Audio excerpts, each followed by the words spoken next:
So imagine the following scenarios. A loved one has died, and you take the body to the funeral home to be prepared, and when you're at the viewing, you see that the body looks almost lifelike, but not quite, and it gives you a really good memory of, that person, and you feel honored that the life has been there, and you're grateful for the work that the funeral home provided. Now another loved one dies, and you see at the viewing that this person was not prepared well at all, and you're really upset, and you feel like that life has been disrespected and that your memory of that person has been violated.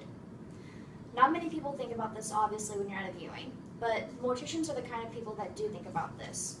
Morticians are the people who take care of the dead and help provide peace and healing, according to Todd Hara, a funeral director in Delaware. Morticians help people by embalming, dressing, putting makeup on, and fixing the hair of the deceased. They also do extra things for people, like setting out the arranged flowers that people bought for the family, and they also converse with the family and comfort them. Today I'm going to discuss the need for morticians, the policies and how it needs to be changed, and the effects a mortician has on a family. Obviously, a mortician is needed. People constantly die. But the need for morticians is more than that.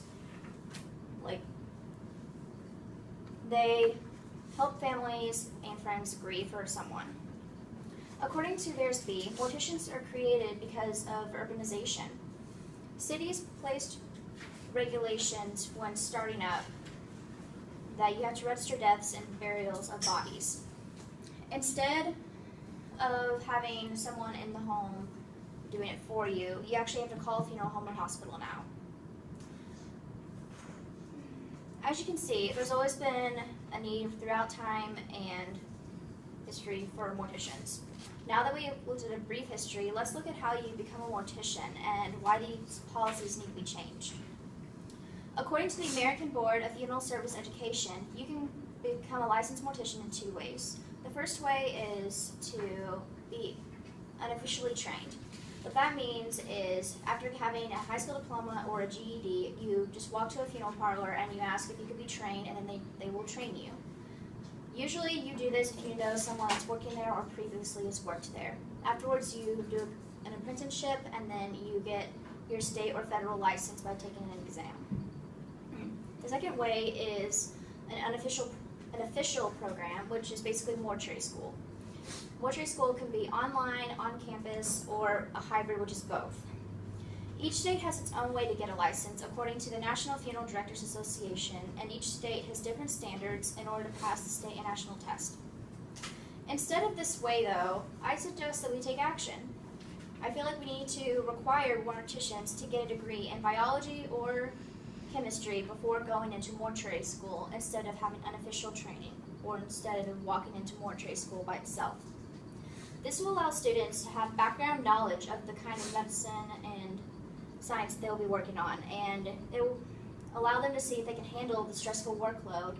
It will allow them to look more professional, and it will show the future employers and mortuary school that the student is a hard worker. Now that we've looked at current policies of licensing morticians and how it should be changed, let's look at the effect it will have on society if we do change these policies. It would be more beneficial for the funeral parlor as a company, as well as the individual mortician, to get a bachelor's degree in biology or chemistry before going to mortuary school for these reasons. Families will have knowledge that their loved one will be treated with care and respect, and the job will be done more efficiently. It will also look more professional for the company. People with a degree are more likely to not make mistakes in comparison with people who just have the unofficial training. It will also clear some legal issues. According to Jessica Mitford, the author of The American Way of Death, embalming isn't a legal requirement, even when the deceased is to be displayed on an open casket.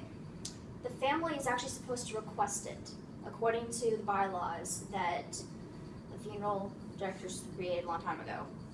It is just a custom now to assume that the family is wanting their loved one to be embalmed, and if the mortician does get a degree and realize this, they would know this and will take necessary measures to prevent legal confusion.